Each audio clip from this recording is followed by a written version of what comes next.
പ്രിയപ്പെട്ടവർ, ഈ ദിവസങ്ങളിൽ പലരും എന്നെ വിളിച്ച് ചോദിക്കുന്നുണ്ട്, ഇനി എങ്ങനെയാണ് മുനമ്പത്തിൻ്റെ കാര്യം എന്ന്.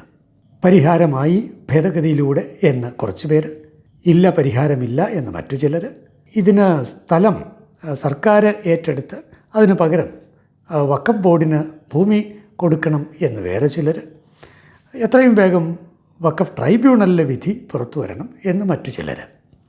തുടക്കത്തിൽ ഞാൻ കൃത്യമായി പറഞ്ഞുകൊള്ളട്ടെ, മുനമ്പത്തിനുള്ള പരിഹാരം, ശാശ്വതമായ പരിഹാരം ഒരു കാര്യത്തിലേ ഉള്ളൂ. അത് ഇപ്പോൾ പാസ്സായിരിക്കുന്ന വഖഫ് ഭേദഗതി ബില്ലിലെ സെക്ഷൻ 2A ആ പരിഹാരം ഉള്ളത്. ഇനി എങ്ങനെയാണ് മുന്നോട്ട് പോകുന്നത്? ഇപ്പോൾ ഭേദഗതി പാസ്സായി, അത് പ്രസിഡൻ്റ് ഒപ്പിട്ടു, അത് ഗസറ്റ് പബ്ലിഷ് ചെയ്തു. ഇനി നടക്കേണ്ടത് എന്താണ്? അത് സ്റ്റാറ്റ്യൂട്ട് അല്ലെങ്കിൽ അതിൻ്റെ റൂൾസ് തയ്യാറാക്കുക എന്നുള്ളതാണ്. ഏത് നിയമം പാസ്സായി കഴിഞ്ഞാലും അത് നടപ്പിലാകുന്നതിന് റൂൾസ് ആവശ്യമാണ്. കേന്ദ്രമന്ത്രി ശ്രീ കിരൺ റിജിജു മുനമ്പത്ത് വന്ന് പറഞ്ഞത് റൂൾസിൻ്റെ പ്രിപ്പറേഷൻ അത് നടക്കണം, 3 ആഴ്ച വേണമെന്നാണ് അദ്ദേഹം പറഞ്ഞത്. അപ്പോൾ നോക്കണം, പുതിയ നിയമ ഭേദഗതിയിൽ സെക്ഷൻ 108B കൃത്യമായൊരു കാര്യം പറയുന്നുണ്ട്.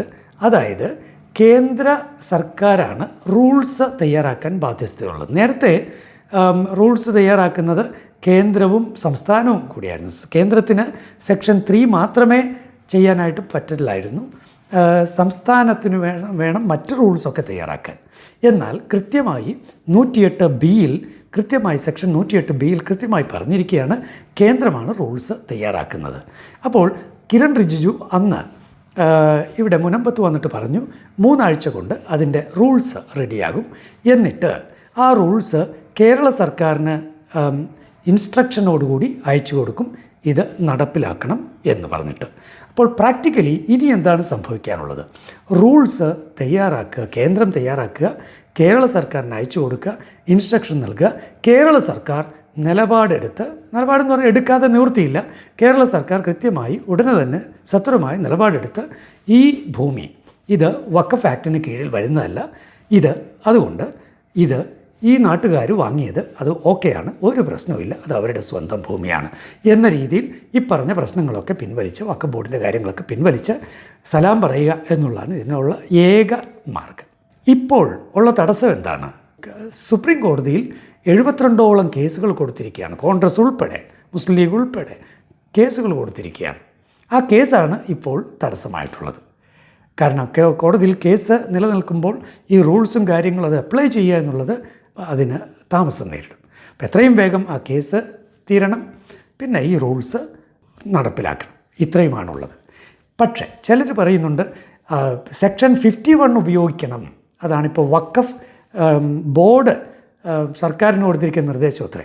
ഇത് സർക്കാരിന് കൊടുക്കേണ്ട നിർദ്ദേശമൊന്നുമില്ലല്ലോ. നേരത്തെ തന്നെ മന്ത്രി അബ്ദുൾ റഹ്മാൻ ഇത് തന്നെയല്ലേ പറഞ്ഞത്, അത് സ്ഥലം വേറെ കൊടുത്ത് അങ്ങനെ അതിതേ ഉള്ളൂ സെക്ഷൻ 51. പക്ഷേ സെക്ഷൻ 51 ഇവിടെ ഉപയോഗിക്കാനാവില്ല.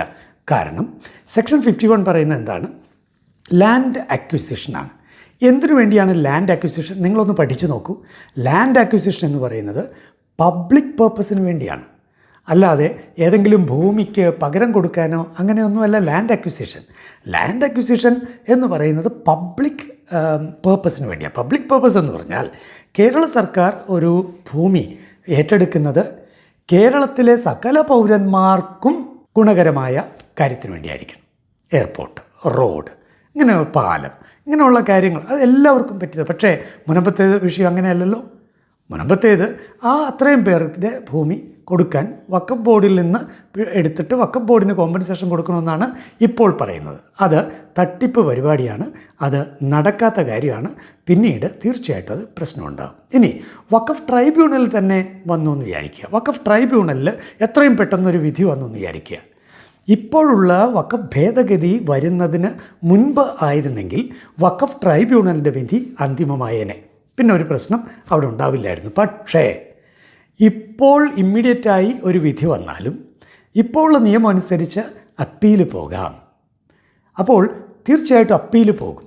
ഈ അപ്പീൽ പോകുമ്പോൾ ഈ ട്രയൽ കോടതിയിൽ അല്ലെങ്കിൽ ട്രൈബ്യൂണൽ കോടതിയിൽ എല്ലാ തെളിവുകളും സബ്മിറ്റ് ചെയ്ത് എല്ലാ വാദഗതികളും ഉന്നയിച്ചു എന്നുള്ളത് വളരെ പ്രധാനപ്പെട്ടതാണ്. കാരണം അപ്പീൽ കോടതിയിൽ പിന്നെ കൂടുതൽ തെളിവുകളോ കാര്യങ്ങളോ കൊണ്ടുപോകാൻ പറ്റില്ല.